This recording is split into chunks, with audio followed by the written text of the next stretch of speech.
Hello, and welcome to the Shifting Culture podcast, in which we have conversations about the culture we create and the impact we can make.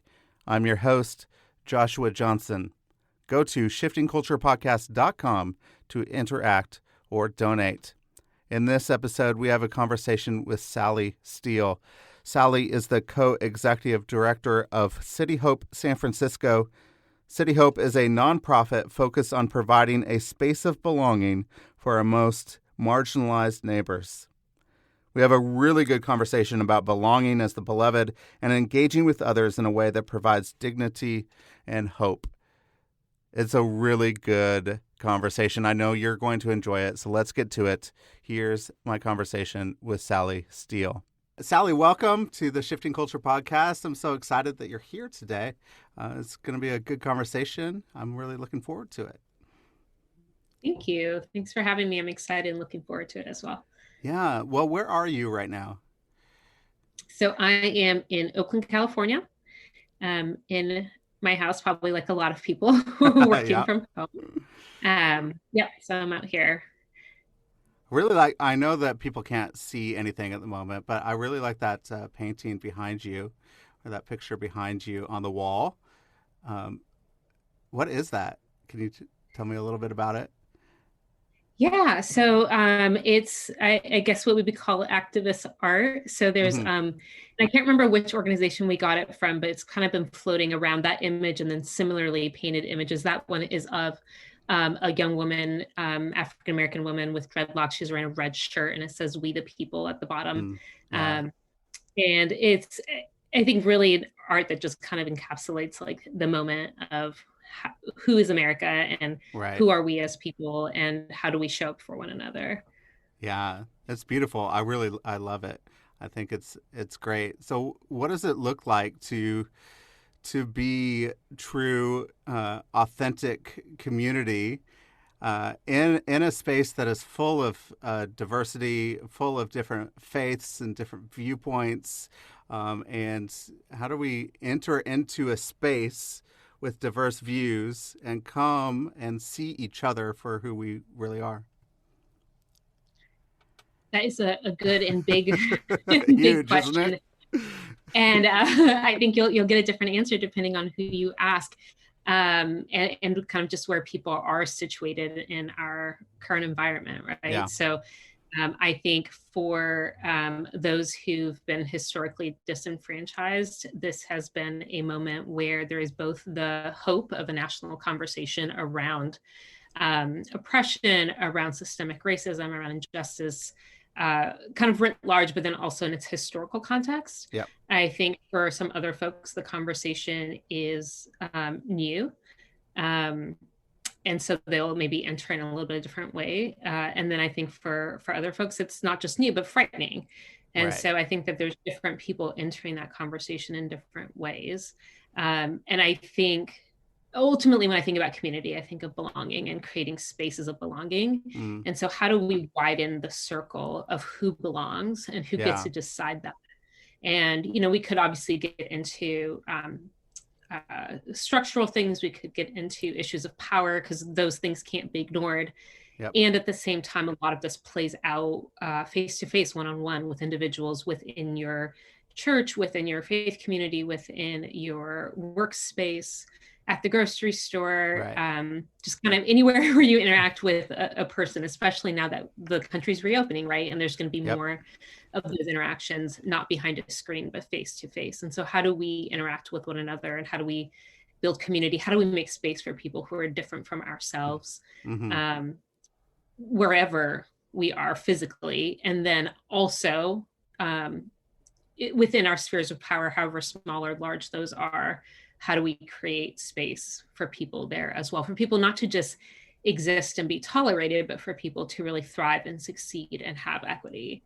So it goes from like the micro in terms of our interactions to a much broader conversation around, what are we doing for each other when it comes to policy?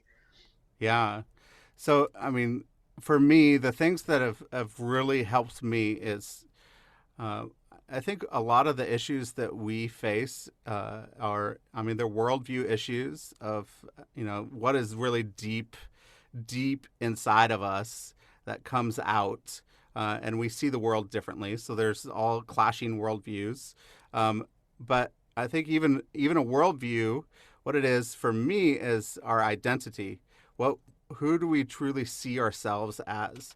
So for me, I'm trying to figure out, okay, I'm a beloved son of God. If I see my identity as that, I'm beloved, and I could go, well, God created everyone as beloved sons and daughters, that he loves them, he sees them, he knows them. It actually starts to change my thinking and my posture towards other people, because we're looking at really the same family members from, which look, they may look different, they think different, they act different, but they're the same family members that really are loved by the Father. And that's helped me a lot. Is there something that's helped you in that space to interact with others? Yeah, definitely. I mean, I love what you said about being primarily beloved. I heard a pastor once talk about how we're here to be loved, not to be useful, and how our culture has kind of turned our attention away from who are we as just beloved members of a community versus who are we as contributors, and what happens when you stop contributing. So for me, I think that same framework is actually really helpful. And I think kind of knowing, another thing that's helped me is kind of acknowledging my own lens and not seeing it as neutral. So I think sometimes we enter into spaces, and even if we've gotten to the place where we acknowledge the image of God in all people, or at least in theory do, right? Or we see that other people are just people also, there is still this thing of, I'm the norm, the neutral. They're different from me, and their differences are okay, but I'm like the norm that I'm hoping people will assimilate into. And I think an important step for all of us, because we're all like the protagonists in our own stories. And so we kind of center ourselves. It's a very human thing. But for all of us to step back and realize that everyone is the center of their own story in a lot of ways, and that their own, the identities, the history, the narratives that we bring to the table actually aren't neutral, and that they're debatable. And some of the things we believe aren't shared by others, and some things can be held a little more loosely than how we hold them, to realize that none of us were raised in a vacuum, right? Like we're all the product of our broader society, our families, our friend circles, everything that impacted us, the media we listened to, the music, everything. We're people who constantly get rewired. And so, it's just like when we talk about like the liturgies of church that shape you, well, there's liturgies everywhere. Like there's liturgy in sports, and there's liturgies in different communities, and those will shape you. So even having some idea of how you've been shaped, and being open to the fact that other people have been equally shaped, and that the way they've been shaped isn't less than yours, it's just different. And so maybe even reassessing our definition of what different is, and whether it's different in relation to me, or whether you yourself see that, or whether you see yourself as different also. Does that make sense? It's just this idea of, we all bring our history and ourselves, our generational history, all of that to every conversation. And so once you start seeing that reality, that we're all so complex, and that we're all different from each other, but we're not all striving towards, any one individual's norm, or any one culture's norm, right? Like what does it mean to step away from assimilation towards any one particular human culture, and rather assimilation towards God's reality, and the idea of the kingdom as a place that's filled with love and grace and room for everybody. And that's a big shift.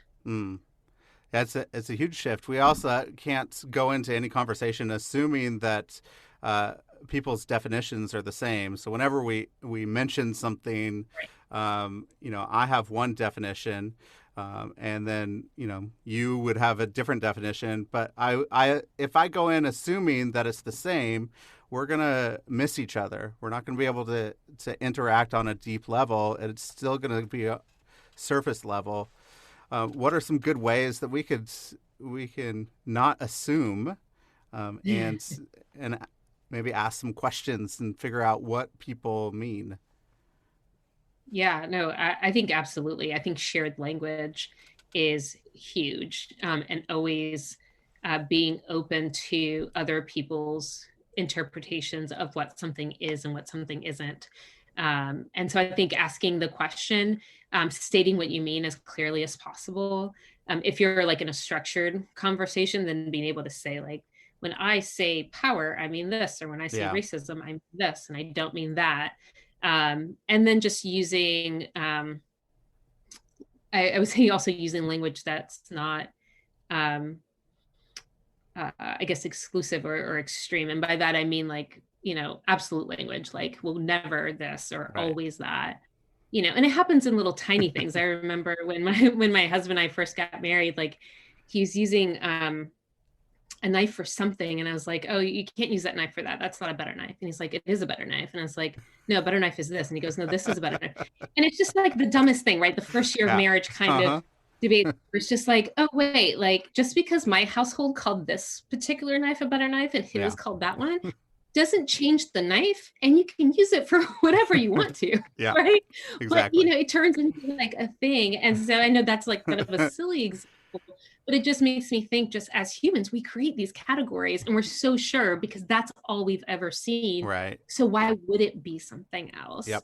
And so you extrapolate from that silly example to something much bigger and more serious where, you're talking about race, for instance, which is very heavy conversation. It's very personal. Yep. It tends to get fraught quickly, and people get super anxious about it. People get hurt really easily. And to be able to lay out and say, hey, when I say racism, I mean this. And when I say race, I mean that other thing. Yeah. And so just being able to be open with it, and then honestly be really open also to admitting when you're wrong, and being open to apologizing and saying, my intent was not that, but I realized the impact it had on you was this, and I apologize. Yeah. And then you're able to move on. And I've apologized myself for things I've said that I've realized are insensitive. Less around like race, but even around issues of like gender, where I just didn't realize that something I said was offensive or just hurtful. And to not try to justify it and fix it, but to rather be like, oh yeah, that was hurtful. That was my impact. I'm sorry. Yep. And then try to mend the relationship. Yeah. Where did you, what was your journey like to get to City Hope where you are now? How did you get there? What did it look like? The meandering path of God, never quite straight. So, I studied something completely different in undergrad. I was sure I was going to go into kind of more government work, international work. And it just felt like the doors just kind of kept shutting when it came to like getting clearance for jobs or kind of getting to an opportunity that felt right. And so I actually ended up working in refugee resettlement at a nonprofit in Atlanta. And so starting to do a little bit of like faith work. And my job there was really helping churches understand who is a refugee, who are refugees, how can churches help, how can churches engage, what things aren't helpful. And in that process, I realized how much I enjoyed working with faith communities, and also helping to kind of just shepherd people through a process and helping them create those spaces of belonging, and helping them and myself kind of broaden my view of like who are our neighbors, and who do we welcome in, and how do we do that, and what's this like myth of the deserving poor that a lot of people have like latched onto kind of unconsciously. And so kind of started unpacking all of that, and ended up from there actually doing a pre-seminary internship, a year-long internship at a church there in Atlanta.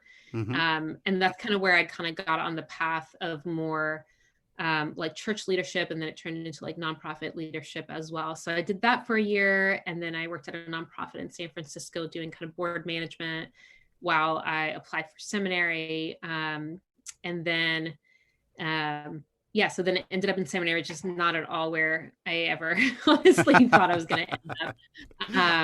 But I did my MDiv, and I really enjoyed kind of understanding more about the why of my own faith, of the why of moving into justice spaces, of articulating God's creation in a different way, of making room for people, including room for myself, right? Like as a woman of color, church has not always been the most welcoming space. And so, what does it look like to be fully free and fully accepted as a child of God? And that acceptance first starts with yourself, and then realizing I'd always known that I was accepted by God, but I had trouble with like the church piece of it.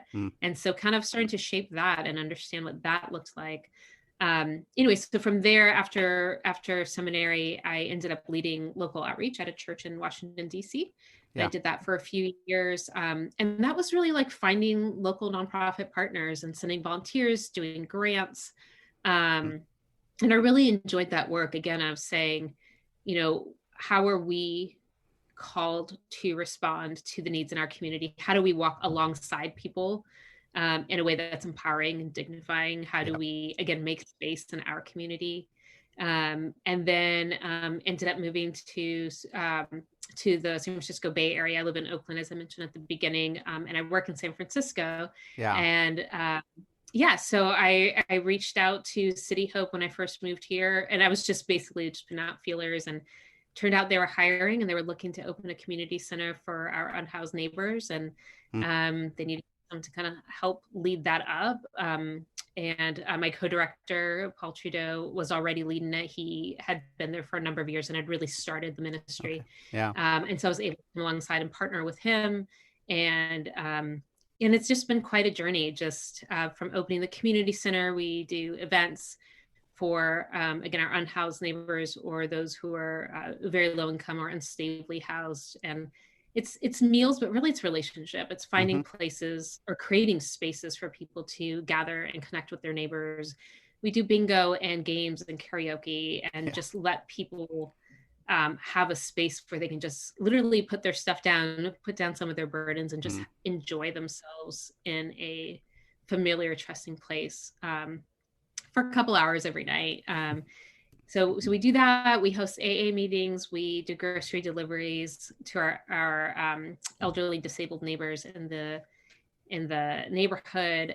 We also run a transitional sober living home. So it's a wonderful organization, really impacting one specific neighborhood in San Francisco. And we're in the northwest corner of an area called the Tenderloin in San Francisco, which is really a hub of social service. And there's just a lot of joy and gifts, and a ton of poverty and drug use and homelessness in that one particular area. So we're just there to be a support to our neighbors. And my role in particular is, as the co-executive director, is partly like just the finance operations, and then also our staff development, our equity work, kind of that creating of spaces for our internal team too, of how do we help each other feel supported? How do we have an equitable, everything from like hiring practices to actual space of belonging for people who work there too. So it's been great. And for partners and organizations that come through, there's a lot of pieces. We're a small organization, so we all have 5 hats. So ask anyone on our team, like, what do we do? And they're like, let me tell you. I know what that's like. My wife and I always think, as executive directors of a missions organization, we also always think of ourselves as utility players. It seems like we're always, doing this or that, and, not just our own job, but everybody on our staff is like that, right? We're all wearing different hats, and we're just all getting it done. Exactly. Yeah, it's good. One of the things you said, you wanted to impact one specific neighborhood, and one specific place. What's the role of incarnation, of really just being rooted in a place and not trying to go, too broad? Right. Yeah, I think proximity and presence would be the two words that come to mind. And proximity is something that I know Brian Stevenson, who folks probably know, Yep.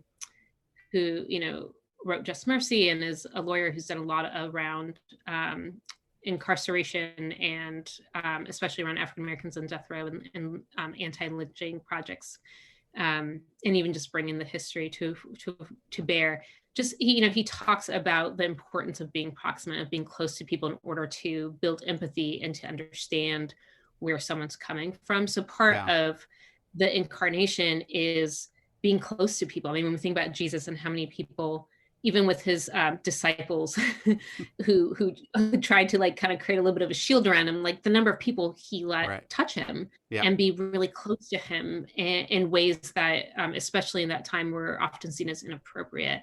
But the being close to people was a large part of his mission. He went from place to place. He connected with people. He had people who followed him, but he was also close to and constantly seeking out those who society had put on the margins, and even those who the Jewish people themselves had put on the margins for good reasons, right? Like the tax collectors and people who were also playing an oppressive force.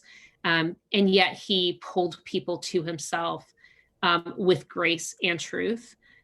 So I think for us, a lot of it is just being proximate, being close to people, and people can tell when you don't want that, right? Like when you don't want to be near them, like when you skirt around them, whether you're disgusted or whether you're afraid or whatever the case may be.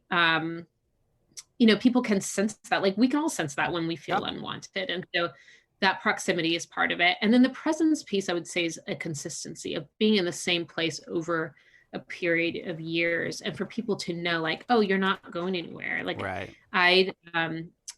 one of the things I do as part of my role is actually we have a partnership with the San Francisco County Jail. And, I've gone in for a number of years and met with the same woman, and we've become close. But it was really about 2 years in that she really opened up. And I remember her saying, like, oh, I just didn't know if you'd keep coming back. And there's something about somebody knowing that you're there for the long haul and that you're not going to disappear that builds trust also. So I think that's part of how we impact. And I actually think that presence as an organization, like obviously not all our staff are like frontline program people, but as an organization, sustaining a presence in that space requires a full team effort. And I think it's really important that we've been consistent, a known entity, a place of trust and support for a number of years there. And people come to you with more things once they trust you. And then you need to continue to earn that trust, right? Not take it for granted, but realize that it really is a relationship and not something to be something that does need to be treasured and maintained. I mean, in Kansas City, some of the things that I've seen is, especially of people trying to visit refugees, new immigrants into the city, a lot of times they're there for a short time with this family. They are forming relationship, but then leaving because they may have some ulterior motive. They may just say, oh, they're not really open to Jesus. I don't want to keep visiting them. But it actually does some damage to the the refugee or the immigrant that's coming through in that family, where, wow, I thought you were here with me, but then they leave. They're not there. How did you see? I mean, even in your time in Atlanta, as you're bringing in churches and communities to do some refugee resettlement, how have you seen that done well? And what are some of the processes that we need to implement so that we can show love, but just really just be love to the people that are coming that are brand new? Yeah. Well, I think this goes back a little bit to what we were saying earlier about being beloved and then also seeing everybody else as the beloved. Mm-hmm. So if your interest in interacting with somebody is the usefulness, and by that I mean um, I want to see how many people I can save, and Right. I want to see if they're receptive. And if they're not going to help me get to like some numerical goal I have, Right. either implied or explicit, then they're not worth my time. Yeah. And that is a really hurtful, and I would say even dangerous mindset, because it really is so dehumanizing of saying this person's worth is only tied to this other external goal I have, as opposed to saying, this person is made in the image of God, Mm-hmm. and their worth is not something to be calculated or disputed. It just is. Yep. And it's not more or less than mine, and they don't need to do anything to deserve it. And it also assumes that we don't have something to learn about somebody else's faith journey, Yep. And their own faith beliefs, which is also not in the spirit of humility that I think as Christians we should hold. So some of the things I've seen go well have been when people have been really humble, when people have been thoughtful about what they were engaging into and kind of managed their own expectations. And so, that looks like realizing that you're coming alongside a refugee family or an immigrant family. You're not adopting them. Yeah. They have their own histories, they have their own skill sets, they have their own goals and desires for their own lives. They also, presumably by virtue of their journey, have traumas. I mean, we all have traumas, but, trauma specific to having to flee Mm-hmm. your home country, and I'm assuming leaving family and friends for most people. So there's just a lot that people are already carrying, and how do we come alongside in order to lighten that burden, to be a support in the way that they want to be supported, as opposed to in the way that we want to support. Yeah. And what it makes me think of, to just put it in some more familiar perspective, is like when your child wants to help you cook and you're like, oh great, can you wash the dishes as I do this? Like, can you help clean up after this? Or can you wipe down the counter? Oh no, I really just wanted to chop the carrot. And it's like, but I don't need you to do that because I can do that faster, but I need you to help in this way. You're like, oh no, but and then you realize, like, you don't want to help me. You have this task that you've already decided you want to do. And you just want my permission to do that task. And I think sometimes we approach helping the community in the same way. Like, we've predetermined what we think would be most helpful and what we would enjoy the most.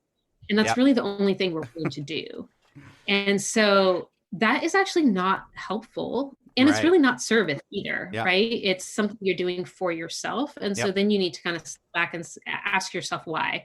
Why are you present there? What is it you're trying to do? And is it advancing God's kingdom? Is it advancing faith, hope, and love? Yeah. Or is it serving yourself in some way?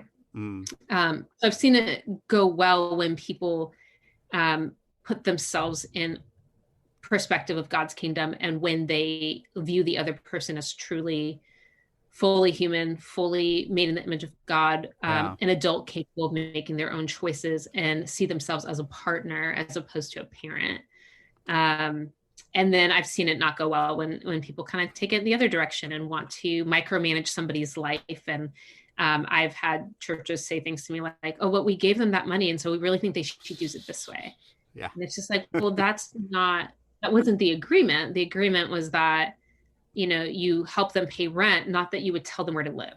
Yeah. Right. And so taking away a family's agency because you somehow think that they're not capable is not appropriate at best. Yeah. And not helpful, right? Because then the next person who remotely reminds somebody of that person, whether it's because they come from a faith community or for some other reason, comes along to help, they're less likely to accept that assistance.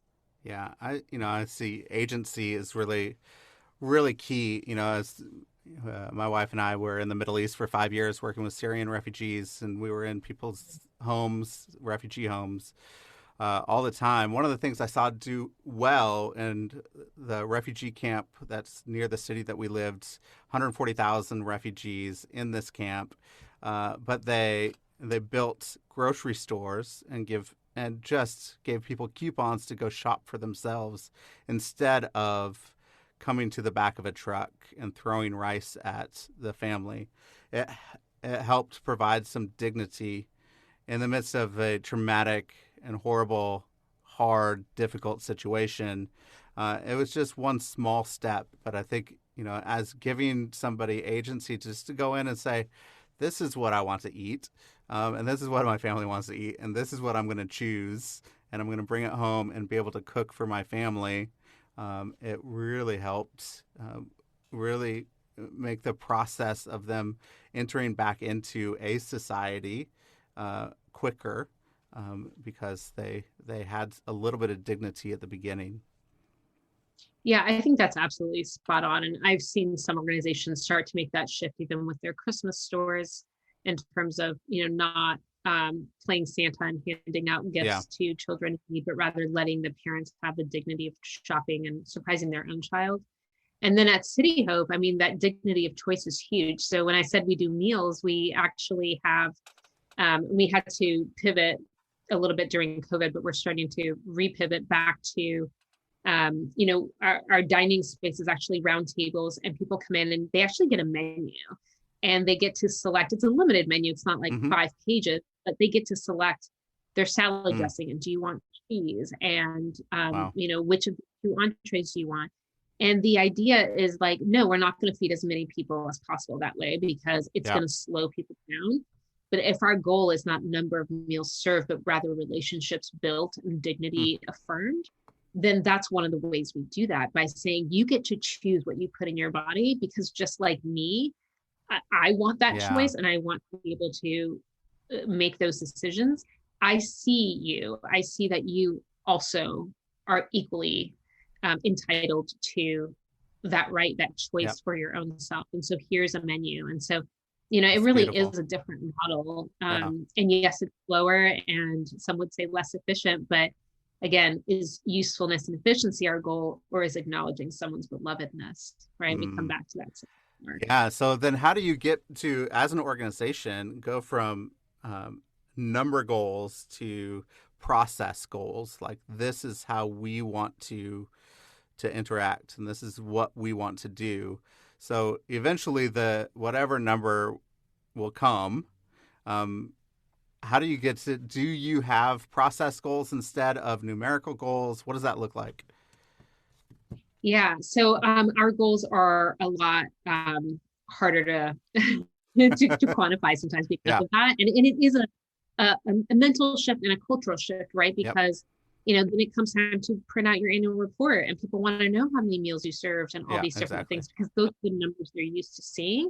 So it's culture setting for our organization, but it's also a shifting of culture for our partners and our donors, and really a process of discipleship is how we see it.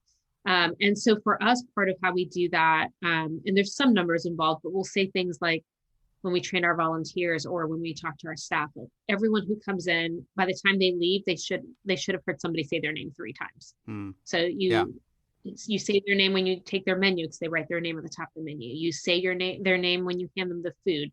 You say, bye when they leave, and you say their name. So bye, Tom. And you name them, and by doing that, you see them. You introduce yourself. We wear name tags. And we try to personalize it in that sense. We also talk about how we address people and being thoughtful about using the pronouns that they ask us to use, and acknowledging people in their own identities. We do coffee service where we're bringing the coffee out and we say, do you want sugar? Do you want milk? Oh, you actually want tea? Let me go see if I have any. And it's all those things of saying, it's not about how many cups did we serve, but did we serve Tom the cup he wanted in the way he wanted it? So there's things like that where it's a process in that sense, just in our interaction with our guests, and even that calling them guests, they're guests within City Hope as opposed to clients. So part of it is that, and then part of it is just internally with our staff, and it's just that setting that cultural expectation where we always respect or always expect the highest respect, towards our guests and towards each other. And even the way we've written our employee handbook puts the same kind of expectations and requirements on our volunteers and our donors. So just like we expect our staff to be super respectful and welcoming to our guests, if we see a volunteer or a donor acting in a way, and this doesn't really happen, but if we see it, we would also intercede there and say, hey, this is how we communicate with our guests, and this is why. Yeah. Again, there's that process of discipleship. And so for us, when you ask kind of what processes we put in place, it's really about culture setting and setting the expectation that this is a place where everyone is welcome, respected, and celebrated. Like those are our three things. And if you're not doing that, then you're not creating that safe space of belonging, which is who we are. Yeah. And so we keep coming back to our values. And so, we don't want to keep people waiting all night for their meal or anything. It's not about going as slow as possible, but also not rushing it so that, they get the wrong order. And then you're like, well, just eat it. Like we would never do that. That's because that's not who we are. And so our staff knows who we are. Our volunteers know who we are. Our clients know who we are. Yeah. And that being instead of doing is just really important to us. Yeah. Being is so important. And I've been working with others, and especially, in the Middle East, the Syrians have a saying. They say, "Sarbena khubz milla," after we've eaten together. It basically just says, between us has happened bread and salt. And it means we're now friends. We can interact on a deeper level because we shared a meal. And I think, sharing meals, eating together will provide some depth of relationship that just a service can't do. And even, as you are calling people guests and you're calling people by name, it is a slowing down and sharing together more than service to. What's the interaction of that, and what have you seen in any shared meals that you've had in your life with others, and the experience that you've had in that? Yeah, no, that's a really good question. I think that there's just something vulnerable, maybe. I don't know. It kind of sounds a little silly because like we all eat, but maybe like that's the point, right? Like we all need to eat. And the fact that like one of the things we say at City Hope is that we would never serve food that we wouldn't eat ourselves. Mm-hmm. It's actually really good food. Like we have a great chef and he makes really good food. And we kind of all want to stay and eat because it's really good. Right. And so it's this idea of you're our guest and we're giving you our best. And I'm going to sit down and eat with you. And we know we don't always get the opportunity to do that, right? Like as staff, you're like walking around and doing things, and I don't run programs. And so I'm not even there that often, but our team is there. And I know that they have, I'm thinking of some people in particular who have really taken the time to like build that relationship by being present, by listening, by being open, by sharing a meal, by providing the best food possible. And I know for myself, like some of my deepest interactions in terms of connecting with the actual community have been when I've, shared a dessert, because usually that's the only time I end up like sitting down or being like close by, but sharing dessert, or if someone, asks for tea. Like I'm a tea drinker personally. I don't drink coffee. So I'm like, me too, and it's just like those little things like that. And then I think also just like in our everyday lives, like whether you host a small group from your church, I know that has been some of the most meaningful relationships I've had have been through really connecting with people. And we always, like you said, start with a meal and we eat together and we share food. And, whether people bring things or we cook and host, there's something about being together in person, and it just feels really intimate. Something about eating together feels like, well, one, depending on what you're serving, like you're sharing your culture, you're sharing your preferences, you're engaging in something that in most other times you're really only doing with your family, especially in our society where it's very like smaller settings and fewer extended families living together and fewer community meals. And it really tends to be a really private thing. Yeah. And even when you do eat out, it's like you're on private table. There's not very many places where you're eating communally. And so there's something, I would say it's the intimacy. I think that we demonstrate when we sit down together, and we stop doing, right? We stop doing things and fixing things and offering advice, but rather we're just sitting and partaking, and it's such an equalizer. And obviously, like in my mind, it also goes to the communion table, right, where we're like invited to this feast that we don't deserve, that we didn't help create, that we don't have a right to in some ways, and yet we're invited to and given that right of sorts by being called siblings of Christ and being allowed to come to this table and share together. And at my church we always say, it's not the pastor's table, it's not the elder's table, it's not this particular church's table either. Like, we're not going to tell you who can and cannot come, because it's the Lord's table and he invites all of his creation to come forward. And there's a beauty in that, and that that's repetition, really, and that liturgy, and that that mirroring within our daily lives. Yeah, that's beautiful. My wife has a really good Kenyan friend who did an MDiv at Fuller Theological Seminary, and she was invited out to eat a lot, but never once was she invited home to somebody's house for a meal.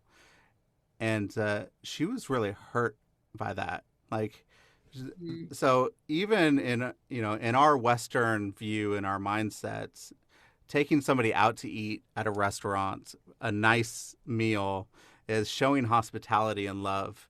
But from her Kenyan worldview, from her culture, that actually doesn't go far enough. She wants to be in somebody's home, share a meal across a family table, to be able to go a little bit deeper. So I think it's definitely very important that we slow down and we eat together, and invite people in and show hospitality in a way that people want, and not the way that we think people want. So, yeah, that's really good. Well, I'm going to give you a really broad question, and then we're going to get to a couple of questions at the end. But this broad question is, what are some of the ways that we can establish the kingdom of God in a place or a community? How can we bring heaven to earth as we pray in the Lord's Prayer over again? It's a big, broad question. I know it's a big one. But tell me more. I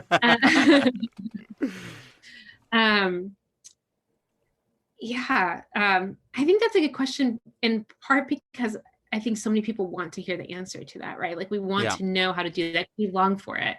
We long to feel the kingdom of God, and the idea that we can participate in helping it come to fruition feels, I think rightfully so, like an exciting calling. I think the thing to be thoughtful and mindful of is that we're not the only ones with that calling, and that often Jesus is already there. And so what I would say is that first step is maybe to pray for eyes to see and ears to hear, and to walk into a space with a sense of, how is God already moving through here? Maybe the Spirit called me here to be discipled, to watch for his creation, to be in awe of something he's doing that I didn't even know he was doing in a neighborhood that I've never been to. And to really remember, especially as we're new in spaces, And even with the Tenderloin, where, I've been working there for 7 years, but I don't live there. It's not my neighborhood. Right. And so I don't walk into that space as though I own it or it's mine in some way, but rather I remember that I'm a guest there in a much broader way than our community is our guests at the center. And so in what ways can I be mindful of the people around me? In what ways can I listen and look and learn and see the movements of the Spirit there, and the ways that God can open my eyes to what is happening around. And I can also speak my truth while I'm there, right? And be a friend, be an encourager. I think less so be a fixer, and more just be someone who comes in to just love your neighbor. And going back to what we said earlier is how do they need to be loved and how do they want to be loved? It does mean, especially in certain lines of work, creating healthy boundaries. And it doesn't mean like everything's a free for all, but it does mean having some spirit of humility, not going in with answers first, but really one of our values at City Hope is listening well. So how can we listen to our community members and acknowledge that the Spirit is speaking through them often? And maybe we just need to tune our ears in different ways. So I think that would be something that I would encourage people to do, is just walk in with a spirit of humility, with a teachable heart. And that prayer, eyes to see and ears to hear, is can be just really powerful to see things that maybe we didn't even know to look for. Yeah, to go in with the heart of a learner, to discover what is there. Is a beautiful posture to have, I think, in every sphere that we walk in. What does it look like as your family to be able to do this, engage the community together as a family? Yeah, I think that different families will do it in different ways. I think there's certainly people who volunteer with their children, who want to expose their children to to circumstances that they might not ordinarily walk by. And so I think there is a value to that. I think as long as we always do it thoughtfully, so that it's not instilling like a savior complex or a savior mentality within our children from a young age, but rather saying, we're here to walk alongside. And children are great at asking really to the point question. Like we went camping this past weekend and my 8-year-old was like, so like, are there 3 gods? Just kind of like out of nowhere. She's like, there's the Father, there's the Son, there's the Holy Spirit. And like everybody's trying to figure out the Trinity, right? Exactly. But then you have an 8-year-old asking you that like around the campfire and you're like, well, let me tell you. So children will get to the heart of the matter, and they will ask the deep questions, and they will ask why somebody's sleeping on the side of the road and why someone is sleeping in a tent in the city. They'll ask why this person doesn't have food. And I think that's really an opportunity to share with them, again, both the specifics of, this person doesn't have food because, let me stop right there. We should be careful not to make something up. Right. You don't want to assume describe a story to somebody. So I was like, wait a second, before we start down that road. So don't make up a story, but you can talk about systemic issues, right? Like, well, some people have experienced addiction. Some people, ended up in foster care, and they have a higher, obviously this is not how you explain to an 8-year-old, but like there's different pieces that you could string together, but to help develop like a posture of learning and listening, and that it's okay to ask questions, but it's also really important to show respect, right? So this person, even though you can tell is in a worse financial situation than you are, or worse physical health situation than you are, they're no less worthy of respect than an adult that you might run into at church or run into at the grocery store, right? And so you still don't call them by their first name or whatever your family rules are around that. You still are super respectful, and then you can come ask me the question and I will help you figure that out. And I'm learning too, right? So Yeah. kind of that posture of learning, I think, is one way that we do with our families. And then I think it's, again, different for every family, right? Like if your family has a history of poverty themselves, your instinct might actually be not to bring your children into those spaces, Right. because you've seen it and you've experienced it, and you're actually working to not have that trauma inflicted on your child. Right. And so I think there's room for parental discretion around what that looks like and what those conversations are, and so for a family who's faced poverty, or for a family who understands the racial dynamics of poverty in this country, where like wealth has been systemically allotted and encouraged and cultivated within the dominant culture, the white population in America, and there is disproportionate impact of poverty on folks of color, it could be really traumatizing for a child of color to go serve at a place where they can see that, like in San Francisco, like our Black population's only down to 4% for a variety of reasons. And yet the population of folks of color on the streets is in the 30%. Wow. And the percentages in the 30s. So that disproportion can also be extremely disheartening and requires a whole extra level of conversation, especially for parents of color. So I would say that, do what feels right to you, have the conversations that feel appropriate, and feel like they will encourage and disciple and challenge your child in the ways that are appropriate to your own family situation. I don't think there's one right way to do that. That's good. That's really good. Sally, I could talk to you all day. There's all sorts of questions that I have going through my mind, but we're running out of time. So there's a couple of questions I'd like to ask at the end. One is, if you could give advice to your 21-year-old self, what would you go back and say to your 21-year-old self? Oh, that's a quick question. It's not quick, but it is a couple. I think just trust the process, that life is not linear and there'll be surprises. And, when things get hard, just kind of keep pushing through and really be gracious to yourself. I think one of the best things I've learned over the years is that I can say to myself, you're doing the best you can. Yeah. And be okay with that. I think I was a lot harder on myself as a 21-year-old. And the anxiety can really creep up if you feel like perfection is the goal and the expectation. And so to just be gracious with yourself, to trust that God has a plan. Like, I didn't think I'd end up living in the Bay Area, an ordained minister, working at a nonprofit. Like, like none of those three things were on my list. And yet, here we are. And it's a gift. It's been a struggle and it's a huge gift. That's good. Anything that you've been reading or watching that you could recommend? What have I been reading?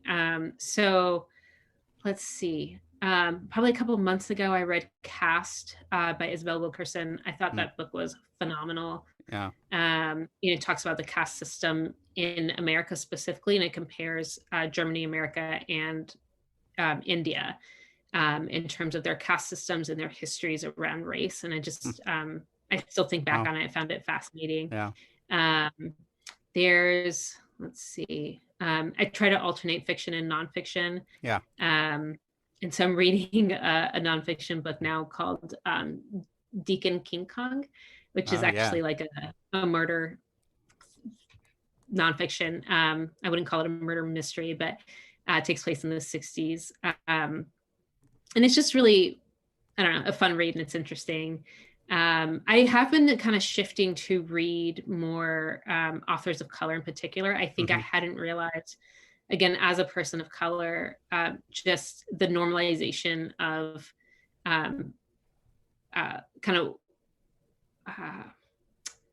even within my fiction reading, just like the white voice and the white perspective. And so I've really tried to broaden out my reading, and it's actually been been so much less taxing to not encounter microaggressions in my casual reading. And so that's that's been a learning curve for me during COVID, where I've really shifted my bookshelf intentionally. And so I would encourage people to try out some of these books and look at those lists on Amazon or on independent booksellers. I found a African-American bookstore here in Oakland, and I haven't been able to physically go there, but I found them online. And just looking through their book recommendations and trying out new authors and new genres has been really powerful for me personally. Yeah, that's great. Well, just to know, I did enjoy Deacon King Kong as well. I really, I loved it. You'll tell me the end. I'm not quite done yet. I won't tell you the end. It's a good one. Okay. It's really good. Well, Sally, thank you so much for being on. I really appreciate it. I love the conversation, and we could go deeper and deeper. Maybe we can just have another conversation around a campfire sometime. That would be nice. It'd be fun. All right. Thanks, Sally. Thanks.